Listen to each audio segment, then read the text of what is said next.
Filósofo, economista e cientista social alemão, Karl Marx participou de diversas organizações e publicações de inspiração socialista. Devido a seu radicalismo, foi expulso de diversos países europeus. Em 1848, juntamente com Friedrich Engels, publicou o Manifesto Comunista. Então, nós temos que o Marx se forma dentro de um contexto socioeconômico bastante explosivo, porque a consolidação desse capitalismo se faz à custa de uma grande exploração da força de trabalho. O pensamento marxista exerce profunda influência nas mais diversas áreas da atuação humana: filosofia, economia, sociologia e até na educação. Esse pensamento deve ser entendido a partir do contexto social do século XIX, marcado pela consolidação do capitalismo industrial que transfigurou todo o formato de nossa vida social. Em seu início, esse modo de produção foi marcado por uma forma muito cruel da exploração do trabalho. De um lado estava a burguesia capitalista, que detinha os recursos materiais para a produção. De outro estava o proletariado, cujo único recurso era sua força de trabalho. E a própria situação desse capitalismo, o próprio impacto desse capitalismo gera, além da criação dessas duas classes sociais, gera o nascimento dos primeiros movimentos sindicais e dos primeiros movimentos políticos envolvidos com uma luta concreta, com uma luta social para a transformação, para a melhoria destas condições, particularmente do mundo do trabalho, mas de modo geral do mundo da produção. A isto se agrega, então, a elaboração também de novas formas de pensamento, de novos campos científicos, como é o caso da economia política, que vai ser uma das bases da filosofia marxista. Particularmente os trabalhos dos ingleses Adam Smith e David Ricardo, que lançam os primeiros elementos, os primeiros fundamentos do que viria a ser mais tarde a ciência econômica e a economia política. Apesar de ser um crítico da tradição da filosofia ocidental, Marx encontra em Hegel um apoio fundamental ao desenvolvimento de sua obra. A grande contribuição do pensamento hegeliano foi o fato dele ter redescoberto e resgatado a dimensão da temporalidade, a dimensão da historicidade, que é o que passa a ser conhecido como a perspectiva dialética do pensamento filosófico. Esse pensamento dialético é o pensamento que reconhece que o real não está feito de forma definitiva, mas tudo que nós chamamos de real, que nós chamamos do ser, não existe como um monobloco pronto e acabado, eventualmente criado por Deus de toda a eternidade, mas que o real, ele mesmo é um processo permanente de devir. Não é propriamente adequado falar de ser, mas muito mais de vir a ser. Hegel traz a dimensão histórica para a filosofia contemporânea. A partir de Hegel, já não é mais possível explicar nenhum fenômeno sem nos preocuparmos com seu processo de transformação. Essa redescoberta da historicidade, da temporalidade, passa a estar presente em outros pensadores dos séculos XVIII e XIX. Um exemplo é Charles Darwin. Sua teoria da evolução das espécies mostra que a vida é resultado de um processo de longa evolução, de uma transformação que vai de estágios mais simples a outros mais complexos. Então, Marx vai trazer todos esses elementos, vai construir uma síntese, incorporando esta ideia da dialética hegeliana, da historicidade, do vir a ser, da transformação, mas encarnando isso na realidade histórica e concreta dos homens. Não é uma dialética das ideias, não é uma dialética no plano da metafísica, mas é o que se convencionou o materialismo dialético e histórico, ou seja, a constituição da sociedade humana, da realidade humana, se dá através de um processo que está em permanente transformação e que cabe ao homem identificar, acompanhar e dirigir. No entanto, o Marx vai fazer o que ele chama uma revolução nesta dialética hegeliana, dizendo que a dialética hegeliana estava de ponta cabeça, ou seja, o Hegel tinha a cabeça na terra e os pés no ar, e ele entendia que era preciso pôr a dialética com os pés no chão. O que o Marx quer dizer com isso? É que a dialética deve se aplicar à realidade concreta da humanidade, né, e não à realidade das ideias. Marx traz a dialética hegeliana, que é uma dialética idealista, para o segmento, para a dimensão da história, constituindo uma dialética realista. Ainda em uma perspectiva metafísica idealista, Hegel criou um sistema baseado na autotransformação da ideia e de Deus.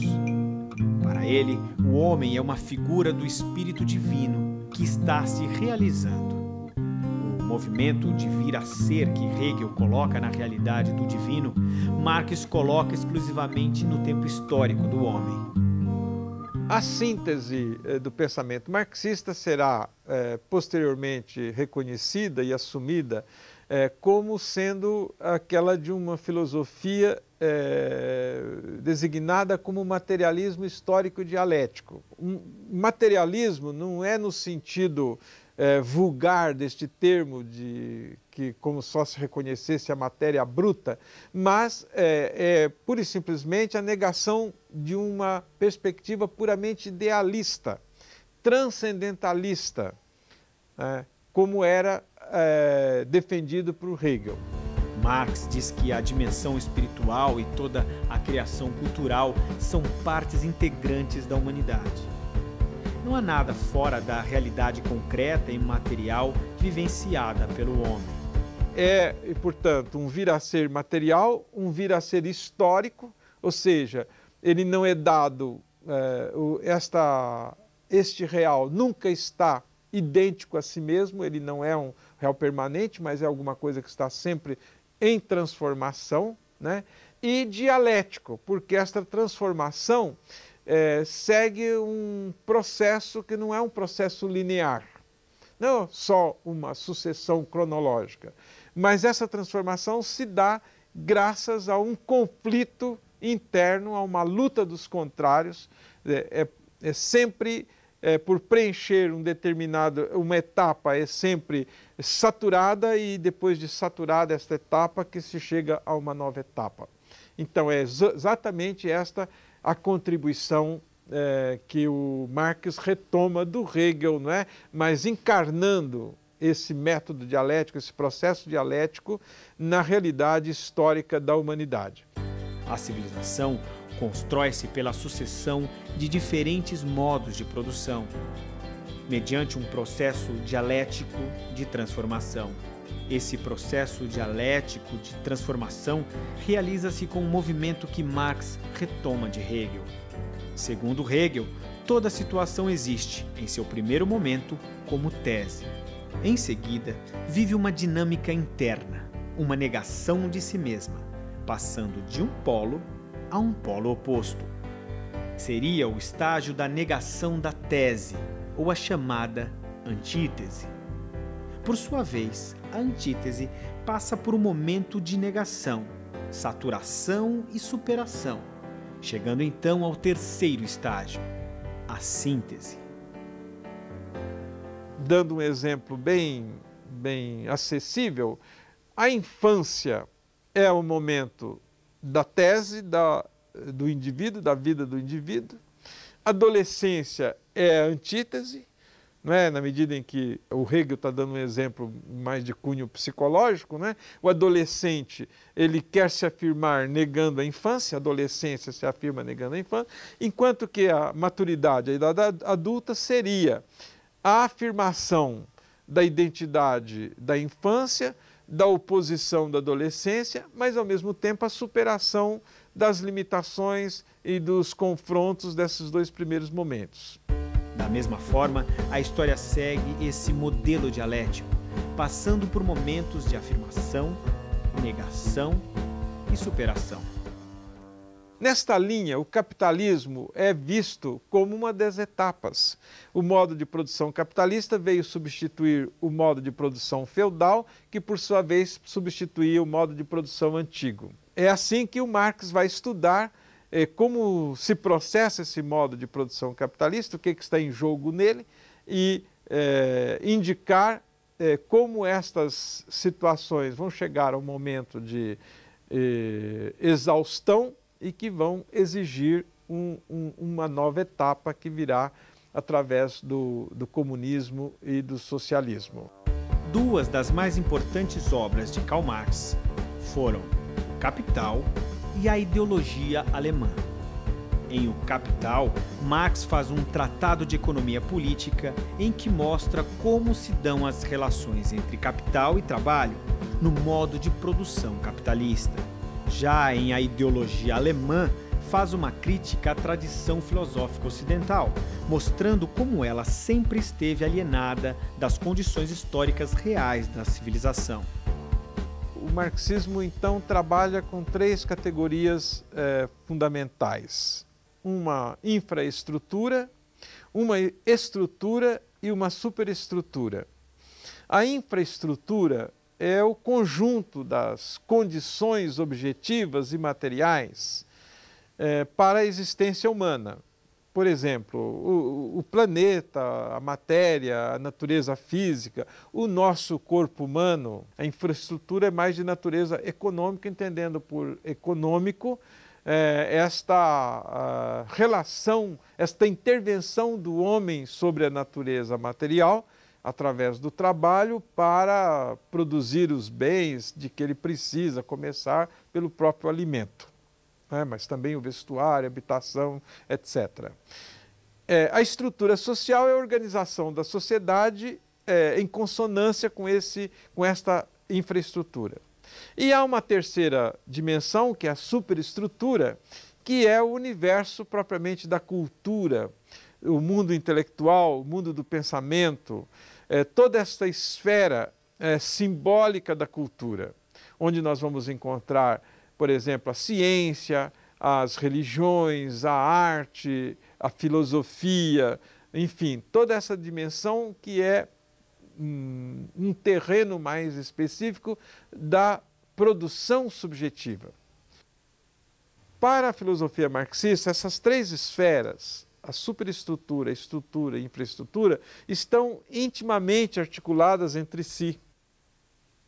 E a crítica que o Marx fazia à filosofia tradicional é que a filosofia tradicional considerou toda a produção simbólica da superestrutura como uma esfera autônoma, chegando, no caso de Hegel, de achar que ela era mais importante, ela inclusive era que explicaria a própria infraestrutura. O marxismo, pretendendo recolocar a filosofia no chão, né, na terra, mostra que essas três dimensões não se contrapõem, elas se articulam. Mas, evidentemente, que elas precisariam estar devidamente articuladas. Segundo Marx, a justa articulação entre essas três esferas pode ser perturbada pela ideologia. Para Marx, ideologia é a utilização da superestrutura como forma de iludir as pessoas, fazendo afirmações falsas que não encontram base na realidade da infraestrutura e da estrutura. Por exemplo, ao mesmo tempo que nós elaboramos na superestrutura um discurso que defende a igualdade humana, no âmbito puramente teórico, na prática social e econômica, esta igualdade não é implementada. Isso fez com que toda a produção simbólica, tais como a filosofia, a religião, as artes, as ciências, fossem usadas ideologicamente. No capitalismo, embora o trabalho seja assalariado, né, resumindo muito o pensamento de Marx, dizendo que, na verdade, o pagamento do seu trabalho, o seu salário, não corresponde exatamente a todo o valor que o produto produzido pelo seu trabalho tem. Esta diferença entre o valor do bem produzido e o valor do salário que é retornado como pagamento ao trabalhador pela venda da sua força de trabalho é o que o marxismo vai chamar da mais-valia.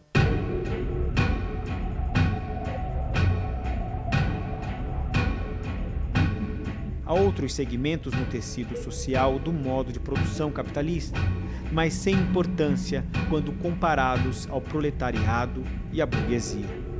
O capitalista que, na verdade, é aquele que detém a posse, a propriedade dos meios de produção, né?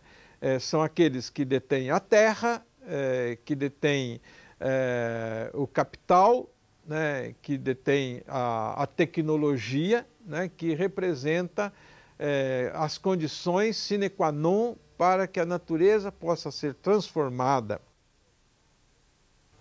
E do outro lado, nós temos os trabalhadores, que são os detentores, que participam deste processo de produção dos bens, mas que detêm apenas a força de trabalho.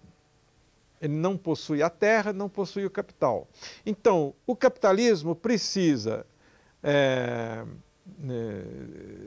da matéria-prima, precisa do capital e precisa da força de trabalho. Dada a exploração de uma classe pela outra, um conflito será inevitável. A proposta de superação de Marx virá com uma revolução proletária, com a transformação de um modo de produção capitalista para um modo de produção comunista e a consequente eliminação das classes sociais. E haveria também a eliminação do Estado, do aparelho de Estado, porque este aparelho de Estado é lido pura e simplesmente como uma estrutura social necessária para a manutenção, né, uma estrutura ideologicamente mentada, né, para sustentar, né, o domínio, o poder da burguesia. Em resumo, a filosofia marxista representa uma síntese da perspectiva dialética da filosofia de Hegel. Representa uma importante contribuição às ciências, econômica e histórica, mas sempre ligada a um movimento de transformação da vida prática das pessoas. É uma célebre frase do próprio Marx, que sintetiza bem todo esse espírito, que é uma das famosas teses sobre Feuerbach, onde Marx diz o seguinte, que até hoje os filósofos se limitaram a contemplar o mundo. É preciso mudá-lo.